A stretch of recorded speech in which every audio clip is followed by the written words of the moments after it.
Coming up, Trump is filing a case against the DOJ for the Mar-a-Lago raid. I'll also talk about socialism and Kamala Harris.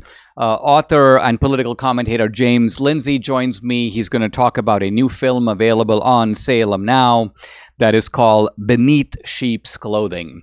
Hey, if you're watching on Rumble or listening on Apple, Google, or Spotify, please subscribe to my channel. This is the Dinesh D'Souza podcast.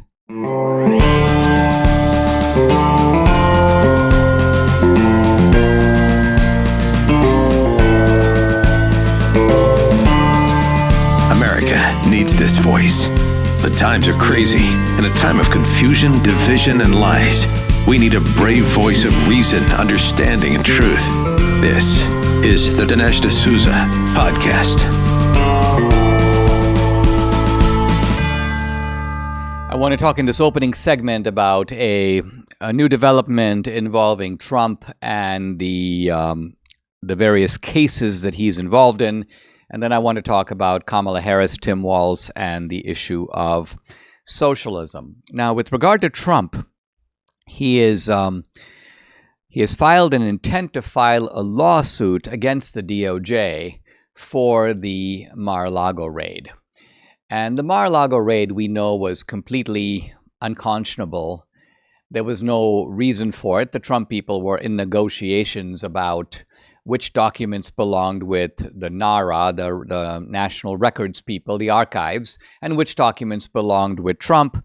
This raid was just a raw exercise of brutality and power, and it came with a lethal force instruction. That's that little detail that makes the whole thing even more creepy, which was use lethal force if necessary on the former president of the United States and his family and his entourage and his protective detail. So let that digest that for a moment. And then what happens, and one of the good things about these kinds of cases is that when you have a legal filing, you learn a little bit of new information. The new information we learn is that Trump is spending $60 million a year defending these cases. And that's part of what he points out in the lawsuit, that this is not only a huge consumption of time, but also of expense. And try to imagine anyone else, any other candidate, for example, facing this kind of liability. I mean, Trump is a billionaire. He can endure this kind of thing. He can deal with it and still stay economically afloat. But when you're looking at these verdicts, put up $125 million as a bond. I mean, most people would just utterly kind of fold under that kind of legal pressure. And it is a measure of Trump's, not just his tenacity, but also his means that he can hang in there. The other thing we learn is that the FBI acting ombudsman, this is a sort of a FBI overseer. His name is Morey, M-O-R-E-Y, Chonsonette Morey. And we have an internal document that he sent to Paul, to one of the senior officials in the DOJ, Paul Abate, A-B-B-A-T-E. I'm not quite sure how to pronounce that. Anyway, in any event, here's what he says. He says, I am getting a lot of comments from within the FBI that this Mar-a-Lago raid was completely outrageous. And he quotes some of these comments. Did this really just happen? Am I dreaming? The FBI served a search warrant on a former president? The news is saying it's about documents. Did this really just happen? Another FBI source. I've just about lost all faith in our leadership. Obviously, they forgot Crossfire Hurricane. If he took documents, give him a call and ask for them back. Seriously? ? My own agency? ? A bunch of Democrat political hacks. This is from inside the FBI. Here's another comment from an FBI agent. When you're at it, please ask them why we break out all the tools and enforce a federal misdemeanor of someone walking through the Capitol on January 6th, but people can violate the statute is cited, 18 U.S.C. 1507, every day, harass Supreme Court justices in broad daylight on the news, and nothing, all caps, nothing is done about it. So all of this is somewhat reassuring because it actually shows you that the FBI is not of one mind. There are people in the FBI who are like, this is wrong, and they're going to the ombudsman who's in charge of overseeing all this, and this guy is then telling the people at the top of the DOJ, this is what I'm hearing. Like, what is the rationale for what you're doing? It's obvious that he, the ombudsman, is on the side of these people making the protests. And the good thing is, this is the kind of document that Trump can introduce to show that it was the Democrat political appointees at the highest level that wanted to do this to him because he was their chief political opponent. So the thrust of the lawsuit is, this was a harassment tactic. And as a result, you owe me damages because of what you've done, the legal expenses, and perhaps a lot of the other logistical inconveniences and the other costs, both in terms of time and in terms of money. So we'll watch this to see where it goes.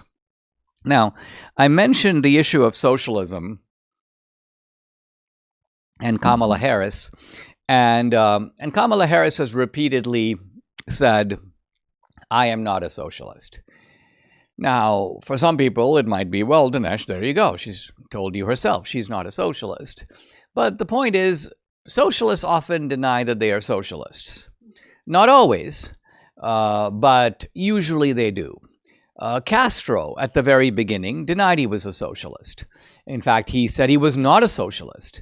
It's only once he got power and was able to consolidate his power that he was upfront about his socialist convictions. Hugo Chavez, the same, denied he was a socialist, and only founded the Socialist Party of Venezuela, what was it, honey, several years, many years after he came to power. So he came to power in the late 1990s. The Socialist Party of Venezuela started in the 2000s. So this is in fact a pattern, and you might ask, well, what is the reason for the pattern? Well, the reason for the pattern is that the socialists seem to know that socialism isn't cool.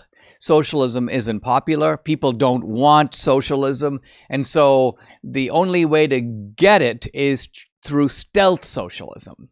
Fortunately for them, they can move towards socialism increment by increment, denying that that is their destination. It's kind of like I'm heading to Chicago, and I'm leaving New York, and yeah, I'm on the way, and I'm going from highway to highway on my way to Chicago. But people ask me, I'm like, oh no, I'm not going to Chicago. I'm headed in that direction, but I give an independent rationale all along the way. Oh, I'm going to Raleigh. Oh, I'm going here. I'm going there. And this is the Kamala Harris tactic. What is really clear is that the socialist move, which began quite decisively under Obama. I mean, look, one can find a socialist anchor in the Democratic Party going all the way back to FDR. In fact, going all the way back to Woodrow Wilson. The progressive ideology is a cousin of socialism and has been from the beginning. What they have in common is the managerial state. Now, of course, one of the distinctions is that the welfare state was democratic, but of course there are people who are advocates of democratic socialism, in which the people vote for socialism. Socialism is then introduced at the behest of the people, and then you get the socialist policies one after the other. But the point I'm trying to make is that there's a trend in this direction that began under Obama. It's escalated dramatically under Biden. It has all the signature elements of the new type of socialism that we're dealing with in our own age. Not the classical Marxism, but the identity socialism described in my book, United States of Socialism. If you want to read about that, get that book, because it lays out the type of socialism that we're dealing with now. The type of socialism that the socialists believe is sellable, is a socialism that can implement itself in the modern Western environment. And so it's pretty clear that if Obama is ratchet number one, Biden and Harris are ratchet number two, and then Harris Walz will be ratchet number three. And they say it. They say things. One of Kamala's big slogans is, "We are not going back." It's kind of a peculiar slogan because most people would like to go back. Things have obviously deteriorated dramatically under Biden, but she means something a little different than that. I think she means we're going to go further down the socialist road. We're not going, to her, what is back, and the back of her, is markets, it's capitalism, it's Christianity, it's traditional society. She means we're not returning to any of that. And in that respect, it seems to me quite accurate to describe this as a march toward socialism. Are you feeling overwhelmed by the increasing cost of health insurance? Have you had enough of not having control over your healthcare dollars? Introducing ShareRight. It's healthcare done the right way. At ShareRight, you're not just a number, you're part of a caring community. And forget about paying excessive premiums. With ShareRight, you stand to save 30 to 50% compared to health insurance. So think about what you could do with all those savings. But it's more than just savings. ShareRight ensures you have access to the care you deserve precisely when you need it, from routine checkups to unexpected emergencies. With ShareRight, your healthcare is their top priority. So empower yourself today. Take control of your healthcare costs. Go to shareright.org/Dinesh to learn more. See how much you can save. Visit shareright.org/Dinesh. That's ShareRight, ShareRight.org/Dinesh for healthcare done the right way. In these crazy times, we need peace of mind and we need security. Security for our country, security for our leaders, security for our families, but also financial security. So think about this. You're not financially secure if all your eggs are in one basket. Now, gold and silver are an excellent way to diversify your savings. They can be a hedge against inflation. They're a physical asset that's in high demand globally, from the wealthy to central banks. And through my friends at Birch Gold Group, you can own physical gold and silver in a tax-sheltered retirement account. That's right. You can diversify an old IRA or 401k for no money out of pocket into an IRA in gold and silver. This is one thing you can do to secure your family's savings. How do you get started? Text Dinesh to 989898. You'll get a free information kit. No obligation, just information. Learn the role that precious metals play in your overall savings strategy. Again, text Dinesh to 989898. With an A+ rating with the Better Business Bureau, thousands of happy customers, Birch Gold is the place to go. You can trust Birch Gold like Debbie and I do, so text Dinesh to 989898. I want to talk about something that I alluded to yesterday, which is the issue of this Algerian boxer named Khalif and Iman Khalif. And the issue of whether this guy, Iman Khalif, fighting in the women's division of the Olympics, is a man or is a woman. Now, Khalif's trainer has said that this guy has, quote, a problem with chromosomes, a problem with chromosomes. And the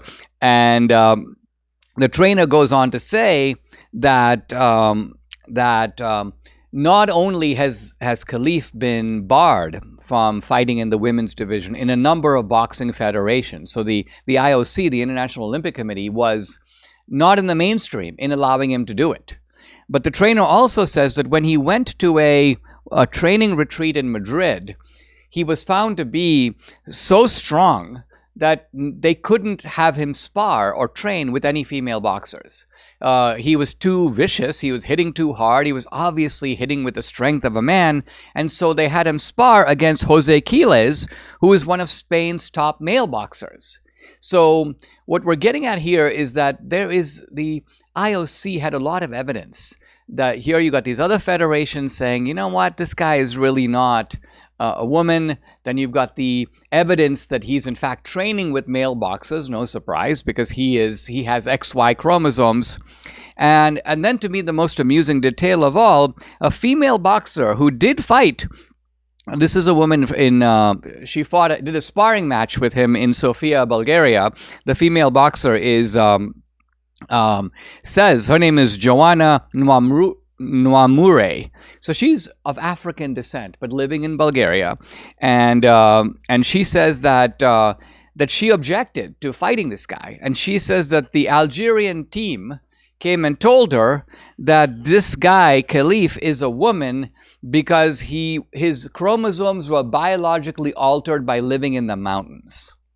Now, this woman named Joanna says, I'm just quoting her, she says, Khalif has some kind of internal issues, which is a way of saying that he does have a medical problem. Apparently, as I mentioned before, this caliph may, at least according to one sort of diagnosis or one medical analysis that I read, he could have testosterone, but his receptors didn't kind of latch onto them or express them. So he actually has female genitalia, but he has male chromosomes. He has XY chromosomes. And so Joanna goes, but he is a man. She says, I think we played 3 to 4 sparring sessions. I can confirm that this is a man, male power, men's techniques, everything. She goes on to say, Iman is not a man. She's a woman and lives high in the mountains. She says, everywhere there are people who live in the mountains. This is absurd. So the idea that somehow by living high in the mountains, your chromosomes get altered and men become women and presumably women become men, it's just utter nonsense. Comes back to my theory that the Algerians were kind of having fun here. They realized, listen, these stupid Westerners are willing to allow a male boxer into the female division. Okay, fine, we'll get one of our tough guys. We happen to have this guy. He's the perfect candidate because after all, this is a guy, if you look at his pictures when he was really young, he's in a dress. So hey, there's proof. He's obviously thinking of himself as a woman, and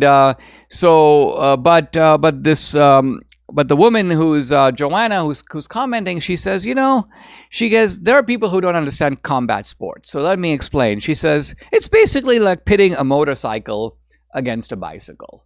And this to me is actually a very dramatic and clear way to put it. What she's really saying is that there's a kind of inherent unfairness to it. There's no competition. Just as somebody riding a bike couldn't possibly compete against somebody riding a motorcycle, similarly, someone who's genetically a woman is not going to be able to fight in general against someone who's a man. Now, again, you can find obviously very strong women and very weak men, but when you're talking about competitive sports, you're not going to have very strong women and very weak men. You're going to get very strong women and very strong men. And that's when the differences become decisive. So this controversy, I think, has illustrated the fact, and I think the IOC is a little bit wounded by all this because I've seen very defensive commentary by the head of the IOC. Essentially what he's saying is that, look, this is not a transgender issue. And in fairness, Iman, this is a rare case of a guy who apparently was raised as a girl. In fact, there is a description in one of the news reports about the fact that when the doctors told him that he had male chromosomes, he was kind of confused and shocked. He didn't understand how he could have male chromosomes because he thought of himself as a girl. So this is a rare case. This is not a case of someone who just decides in their teens, I think I identify as a woman and so I'm a woman. No, and this is apparently one of those maladies that produces someone who is genetically male but apparently has female sex organs, has been raised as a girl. And so it's a confusing case. And the head of the IOC was like, listen, we want to do the right thing. We're only trying to let women fight in the division. This is not a case of somebody who is trans. We are, based on the evidence we reviewed, we're concluding that this Iman is a woman. So evidently he's using passports, early childhood photos, and that sort of thing, and not going based upon. So the real issue becomes like, what is the science saying in this peculiar case? You asked, and MyPillow, listen, they're finally bringing you the most requested offer ever right now. You can get the queen size premium MyPillow for just $19.98. Wow. MyPillow is made with patented adjustable fill. It adjusts to your exact individual needs regardless of your sleep position. It helps keep your neck aligned and holds its shape all night long so you get the best sleep of your life. But that's not all. Get the 6-piece Kitchener bath towel sets for just $25, the brand new mattress topper for as low as $69.98, and the famous MyPillow bed sheets for as low as $25. There's so much more. Call 800-876-0227. Again, that number, 800-876-0227, or go to MyPillow.com. When you use promo code Dinesh, you get big discounts on all the MyPillow products, including the premium queen size MyPillow, just $19.98. That's the lowest price ever, so don't delay. Order today. Go to MyPillow.com. Don't forget to use the promo code. It's DINESH, Dinesh. Guys, big election year this year, big movie coming out, and a great way to support my work. check out my Locals channel and consider becoming a monthly or an annual subscriber. I post a lot of exclusive content on Locals, including content that's censored on other social media platforms.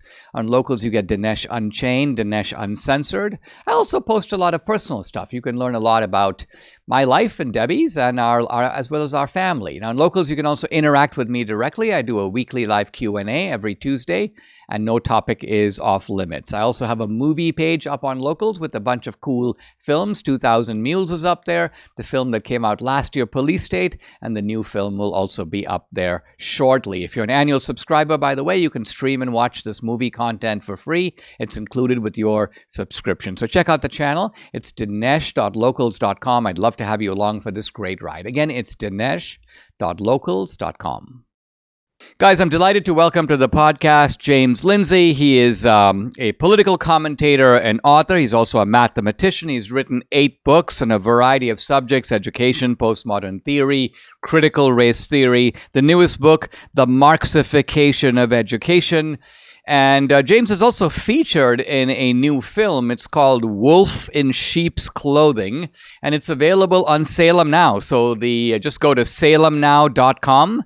The movie is called Wolf in Sheep's Clothing. By the way, you can follow James on X at Conceptual James. James, welcome to the podcast. Thank you for joining me. Let's talk about this notion of a wolf in sheep's clothing. I see that Kamala Harris, for example, has repeatedly said, "I'm not a socialist. I'm a capitalist." And so you have a candidate, and in a way a party, that seems to be moving in the socialist direction, not only on economic, but on cultural matters and social and moral issues, and yet denying that socialism is its destination. And my conjecture is that is because they have to deny it because they know that socialism isn't popular. People don't want socialism. Is that why the wolf has to put on sheep's clothing? Because otherwise people would go, "Hey, there's a wolf." Yeah, well, that's one of the 2 reasons that somebody like Kamala Harris and the Democratic Party would. But in general, yes, that is. This model of kind of being a wolf in sheep's clothing has come directly from the Fabian socialist model, which is also known as English socialism, which was very famously portrayed as what it would look like if it got totalitarian power by George Orwell. He called it INGSOC for English socialism, and he depicted that in the book 1984. So that's the Fabian socialist model. Their crest, their coat of arms. People should go look it up. Type in the Fabian socialist coat of arms in any search engine, and what you're going to find out is that it is a shield with a wolf in sheep's clothing. That is literally their coat of arms. And the reason is that they knew that they had to infiltrate corporations and boardrooms. They knew that they had to infiltrate government. They had to infiltrate, as Klaus Schwab put it, they have to penetrate the cabinets. And they have to work their way in. And then their other motto is, when we strike hard, which is why you see this slow progression where you're not quite sure if it's socialism. And then Keir Starmer becomes prime minister with a major labor win. The Labor Party was a Fabian project, actually, and it's still heavily supported. And Keir Starmer is a Fabian socialist. And wham, they strike immediately, and you have this massive consolidation of power because when they strike hard. The symbol on that motto, where they've published it, is with a turtle. So they move very slowly, but when they hit hard. So that's one of the 2 reasons. The other reason is because we actually have a new model. The communism has taken up a new model. It is what I call corporate communism, or sometimes communism 3.0. And they realize that the way to take over the West is, because the business of America is through corporate power. Government power alone isn't going to do it. With a massive free enterprise system, you have to take over the corporations as well. So the infiltration method requires them to hide who they really are, so they can get inside and, as they say, not just boring within, but also doing the job and bringing their ideology to transform institutions from the inside out. which is exactly what we've seen. In China, they call this one country, two systems. That was Deng Xiaoping's description of it. You'll have simultaneously a communist system to run the government and a national socialist or fascist system of corporate power to run the corporations at behest of the government.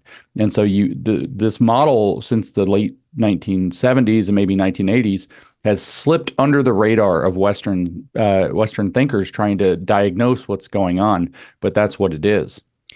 I mean, this is very interesting, James, because it seemed, if we flash back to the middle of the 20th century, that Maoism in its classic form, which of course developed as a socialism of the countryside, was radically antithetical to corporations, to big business. And so it didn't seem to be a model with any sort of export power, so to speak, that anybody else outside of China would take it up. But I think what you're saying is that the post-Deng Xiaoping model, which is China encourages business, but in a sense links arms between business and the state, that is something that we're seeing here. My question is this. Most people who go start a business or go into corporations or get out of business school, they're by and large motivated by making money. They accept that business is all about profit. You got to make a good product, and the Silicon Valley guys think that no less than the Wall Street guys. So where is there room in that for these Fabian socialists to creep in, and how do they take over these enterprises that would seem to be institutionally committed to the business of making money? Well, that was the mystery. The Fabian Socialist Society was established in 1884, hence 1 century later being 1984 for George Orwell's title. And they weren't able to figure this out really until the middle 2010s, which is when the ESG phenomenon actually was, the laws were changed in investment by Barack Obama, and it opened up the ability to do ESG investing on a scale that's never been considered before. So before that, it wasn't possible to make this profitable for the individuals involved. It's profitable for them, not for their corporations, because now they don't have to make a good product and pay attention necessarily to the American, especially, or Western consumer market. They're paying attention to what their stock prices are doing and how they're fluctuating and what rewards they get in terms of executive compensation by being ESG compliant. So these big financial entities, these asset managers like BlackRock and Vanguard and State Street, can pull them around and create an incentive structure that's more profitable for the players involved to do that than to run a good company. Simultaneously, they've built up this productive socialism, if we might use that kind of oxymoronic term, under the Deng Xiaoping model in China. And you have the largest consumer economy and the largest world's manufacturing base for cheap labor happening in China. So the Chinese, being that Deng Xiaoping said all of what he was doing would be for the glory of socialism and to advance what he called communism with Chinese characteristics.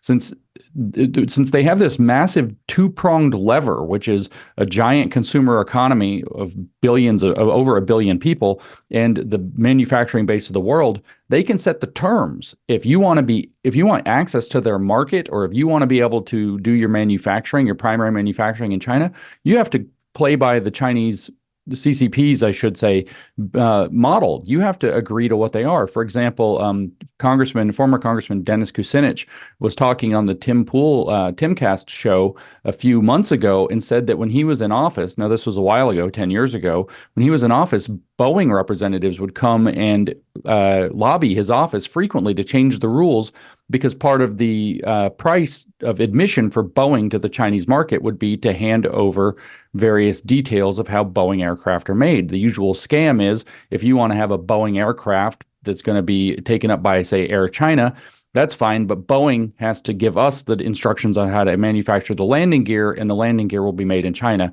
So now they get that intellectual property of how to create advanced landing gear, which of course they apply in the Chinese military. That anecdote, as you describe it, I think I would normally interpret in a different way, that this is the classic case of large powers trying to jostle for power in a kind of dangerous world. However, I'm struck by something that Obama once said. He was quoted in the New York Times saying that he had a sort of a secret envy for the way things were done in China. And I think he was talking about the fact that you don't have separation of powers, you don't have checks and balances. Basically, the leadership decides, we're going to do it this way. So do you think that the American left is self-consciously, knowingly saying, hey, the Chinese have got it going on. They've figured out this new type of socialism, which, as you mentioned, is actually somewhat close to fascism to the degree that it represents a marriage between the private and the public sector, but with the public sector remaining firmly in charge. Do you think that American elites are recognize that the Chinese model is one that they're trying to implement here, and that globalism is maybe the umbrella under which this model becomes universalized? Yeah, I think that's exactly right. You, by the way, also heard Justin Trudeau praise the Chinese model. You've also heard Larry Fink, the CEO of BlackRock, and a fellow for actually a chairperson for, not chairperson, but a executive member of the World Economic Forum and the Council for Foreign Relations say markets like totalitarian governments. So we force behaviors. Corporations won't do what they should without being forced. So we're in the business of forcing behaviors. And so, yeah, I think that they do covet this, and they do like this model. But what a lot of people don't understand is that this model for Deng Xiaoping didn't cook up this model. He did pull back away from many of Mao's kind of cult of personality and strict programs that he had, but he didn't cook it up on his own. He was doing it in conjunction with the United States State Department at the time, namely Henry Kissinger, who was a mentor to both Klaus Schwab at Harvard, but also famously to Hillary Clinton. So Henry Kissinger, along with David Rockefeller, visited Deng Xiaoping. Brzezinski was there as well. Allegedly, T.H. Chan, for whom the T.H. Chan School of Public Health at Harvard was named after, was there as well. And this model was developed in kind of a committee as an opportunity to help both sides. The West would be able to get rich by creating this consumer market and being able to sell products in it. And of course, Deng Xiaoping was outfoxing these guys and fully understood that it was going to create a gigantic power of leverage for the Chinese and to be able to push this system everywhere. So then you see Obama and you see Justin Trudeau and you see Larry Fink, salivating to have this kind of system for the West so that they can, profit off of it in both political power and in financial corporate arenas. I mean, this is very interesting because I remember flashing back to the 80s and 90s that when this sort of trade opened up in a big way between China and the West, the libertarians in the United States were extremely excited. And they thought that this would be the globalization of free trade.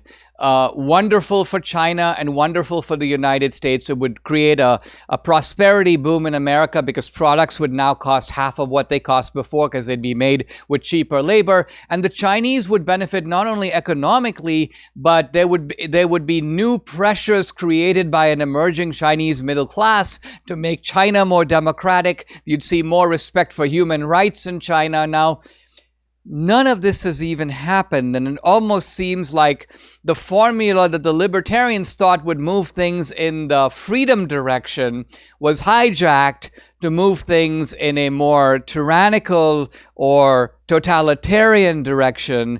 Do you agree with that analysis? And how did the libertarians get it so wrong? Well, I think that, I think they underestimated how committed to socialism Deng Xiaoping and his acolytes that followed him actually were. I think that they thought that, the people would be able to rise up, but the Chinese people had been extraordinarily transformed by the Cultural Revolution, and they now had a leader who appeared to be delivering goods to them that they didn't have before. So why buck the system? We have this great government that's now delivering the goods and making us not just comfortable, but in many cases fabulously wealthy and really raising China up very quickly. And so they became extraordinarily big fans. It's at least half of the population of China, even with the strict security and surveillance state that they have, is a huge fan of how the Chinese government runs things. And so the libertarians didn't understand what it's like to have a system that can deliver the goods, but that has totalitarian ideology driving it. I mean, it's almost like saying that, tyranny with prosperity is better than tyranny with poverty, right? In other words, if the Chinese became habituated to tyranny over the long span of 50 years of Maoism, And then suddenly they'd realize, hey, we have washing machines, we have nice cars, we have Chinese millionaires and even billionaires. We have the right to travel all over the world. We have Louis Vuitton bags. Suddenly they realize that this is not so bad compared to what we had before. In some ways, I wonder if the libertarians were even wrong about human nature, in the sense that I think that the underlying assumption was that human beings have a natural yearning for liberty. The moment you open up the society in any way, give them a modicum of prosperity, they're going to want their rights, they're going to want freedom. And maybe that's not true. Yeah, perhaps not. They also, I think, misunderstood the level of commitment that American and other Western business leaders had to their respective countries. It turns out, I think, that once you get to be a big enough deal financially, you don't have any particular tie. If the U.S. goes south, you can just go to China. You can just go somewhere else. And so they didn't have any particular loyalty to doing this for the glory of America, whereas ironically, given that they're a communist country, China did have this is all for the glory of China, and specifically for the glory of socialism, which is going to be advanced more and more by this. And so they misunderstood the nature of the American business elite as well, which saw this reservoir of potential profits and jumped on them with very little loyalty to what it meant for the United States and its long-term viability as a country. I mean, this proves Adam Smith right again when he says that the businessman is not only not loyal to his country, he's not even loyal to the free market that enables his own prosperity. The moment the businessman gets a subsidy from the government, he's going to jump on it and take advantage of it. And I think the great irony you're pointing out is that while the American business CEOs don't want to make America great again, the Chinese want to make China great again, or greater than ever before, perhaps. Guys, I've been talking to James Lindsay. The movie, which you should watch, Wolf in Sheep's Clothing, it's available right now on Salem Now. You can go to watch.salemnow.com and find it right there. James, thank you very much for joining me. Thanks, Dinesh. I'm discussing Booker T. Washington's Up from Slavery. We're in Chapter 6. And the last time I narrated the anecdote told by Booker T. Washington about a conversation he had with Frederick Douglass. When I first came across this, I didn't realize that the two men had even met. And as far as I know, this anecdote does not appear in any of the writings of Frederick Douglass. We only know about it because it's relayed here by Booker T. Washington. So Douglass told Washington, and Washington included it in this autobiography. Washington has a real gift for anecdote, and he doesn't resist telling anecdotes that are slightly on the salty side. I don't mean obscene or vulgar in any way, but I mean ironic, playful, sometimes even a little controversial, and he always does it with a kind of gentle, tongue-in-cheek tone. Here's a classic example, which comes right after the discussion of Frederick Douglass. There was a man who was well known in his community as a Negro, but who was so white that even an expert would have hard work classifying him as a black man. And that line alone is kind of amusing because, first of all, Booker T. Washington is acting as if there are resident experts who can look at somebody and tell if they're black or white. What he's getting at here is, and he never mentions this, but he's talking about the sort of absurdity of the one-drop rule, the idea that any admixture of black somehow makes you a black man. And yet, some sort of rule like that was needed to enforce segregation, because if there's a color spectrum from black to white, well, where do you draw the line? Who gets to sit in the black compartment? Do you have to be 50% black or 75% black? And how's the conductor going to know? So they essentially solved that problem by saying, hey, listen, if you have kind of any visible black at all, then you're black. So Booker T knows all this, and this is the background against which he's giving us this anecdote. The man was riding in the part of the train set aside for colored passengers. So the guy sees himself as black. He's probably raised in a black family. He goes and sits in the colored car. When the train conductor reached him, he showed at once that he was perplexed. Now, this has to be somewhat humorous. The conductor's like, wait, I seem to see a white man sitting in the black compartment. And Booker T goes, if the man was a Negro, the conductor didn't want to send him to the white people's coach. At the same time, if he was a white man, the conductor didn't want to insult him by asking him if he was a Negro. So here's Booker T, and you can see what he's doing. He's actually making fun of the one-drop rule, but he's doing it not in a kind of polemical or ideological way. He's just telling an anecdote, and from the anecdote you can glean, you can see that this rule makes no sense. The official looked him over carefully, examining his hair, nose, and hands, but still seemed puzzled. I mean, the humor continues. Here you have a conductor, and he's like bending down and peering at this guy like, is he white? Is he black? And then here's how the problem gets solved. When I saw the conductor closely examining the feet of the man in question, I said to myself, that will settle it. So Booker T. Washington's like, well, you know, there's one thing that's a total giveaway, and that is a man's feet. Now, why the feet? This is kind of my guess. It's because the rest of you can be tanned by the sun. But if you're wearing long pants, your feet are going to be covered no matter what. So the feet are going to be kind of a giveaway. And then he says, and so it did, for the train man promptly decided the passenger was a Negro, let him remain where he was. And then here's Booker T. Washington's very surprising punchline. I congratulated myself that my race was fortunate in not losing one of its members. So notice here that we might expect Booker T. Washington to go in one direction, like to say something like, well, this just shows you the tragedy of segregation or the impossibility of the one-drop rule. None of that. Booker T. Washington basically goes, well, I guess we were on the verge of losing this black guy. He was going to be sort of stuck into the white column. But no, we get to keep him. So, hey, we're +1. That's the very light humor that Booker T. Washington. Notice that Booker T. knows that this is a very sensitive topic. He's not going to go for like a major knee slapper, open ridicule, none of that. He's going to go for gentle irony coming right out of the anecdote. It's as if he's just telling you a story. But these stories are not any sort of stories. They're carefully picked.